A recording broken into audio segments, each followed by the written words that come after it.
Bonjour tout le monde, et bienvenue parmi les abonnés de la chaîne Comptabilité et Fiscalité. Cette vidéo a pour objectif de présenter la taxe d'habitation, gérée par la loi numéro 4706, relative à la fiscalité des collectivités locales. Nous allons commencer par la définition du champ d'application de cette taxe, à savoir, les biens imposables, les personnes imposables et le champ territorial d'imposition. Premièrement, les biens imposables.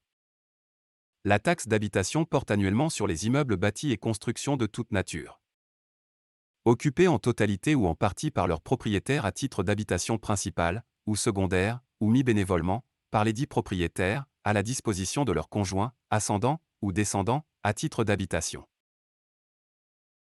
Deuxièmement, les personnes imposables. La taxe est établie au nom du propriétaire, ou de l'usufruitier, et à défaut, au nom du possesseur, ou de l'occupant. Lorsque le propriétaire du sol est différent du propriétaire de la construction, la taxe est établie au nom du propriétaire de la construction. En cas d'indivision, la taxe est établie au nom de l'indivision, à moins que les indivisaires ne demandent que la taxe soit établie séparément pour chacune des unités à usage d'habitation, faisant l'objet d'une utilisation distincte.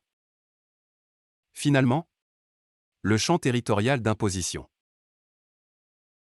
La taxe s'applique à l'intérieur des périmètres des communes urbaines, dans les zones périphériques desdites communes, dans les centres délimités désignés par voie réglementaire, et dans les stations estivales, hivernales et thermales.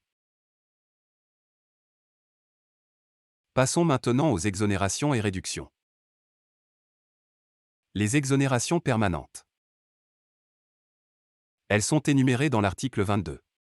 Ainsi, bénéficient de l'exonération totale permanente les demeures royales, les immeubles appartenant à l'État, aux collectivités locales et aux hôpitaux publics, aux œuvres privées d'assistance et de bienfaisance soumises au contrôle de l'État, et aux associations reconnues d'utilité publique lorsque dans les dits immeubles sont installées des institutions charitables à but non lucratif. Les biens à bout, à l'exception des biens constitués en habut de famille. Réduction permanente.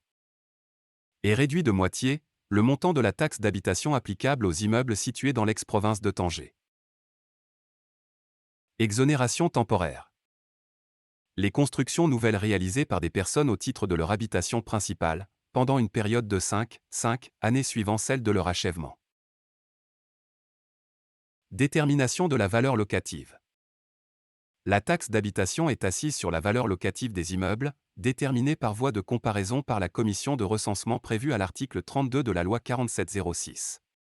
Cette valeur locative est fixée d'après la moyenne des loyers pratiqués pour les habitations similaires, situées dans le même quartier. La valeur locative est révisée tous les 5 ans par une augmentation de 2%. Abattement. Un abattement de 75% est appliqué à la valeur locative de l'habitation principale de chaque redevable propriétaire ou usufruitier.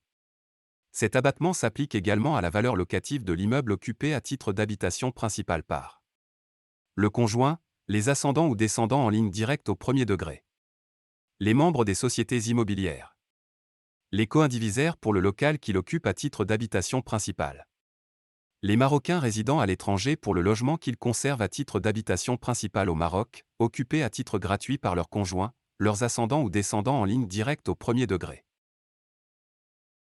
Taux d'imposition. Le barème de la taxe d'habitation est un barème progressif qui se présente comme suit. De 0 à 5 000 dirhams. Exonéré. De 5 001 à 20 000 dirhams. 10%. De 20 001 à 40 000 dirhams. 20%. La taxe dont le montant est inférieur à 200 dirhams n'est pas émise. De 40 001 dirhams et plus. 30%. Répartition du produit de la taxe. Le produit de la taxe est réparti par le service chargé du recouvrement comme suit. 98% au budget des communes du lieu d'imposition.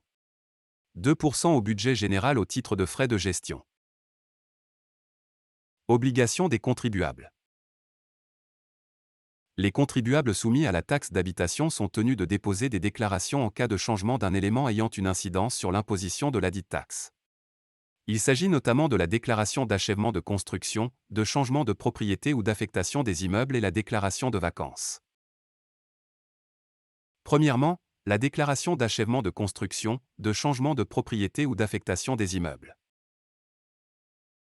Les propriétaires ou usufruitiers sont tenus de souscrire, par immeuble, auprès du service local des impôts du lieu de situation du dit immeuble, une déclaration d'achèvement de construction nouvelle et des additions de construction, une déclaration de changement de propriété ou d'affectation des immeubles.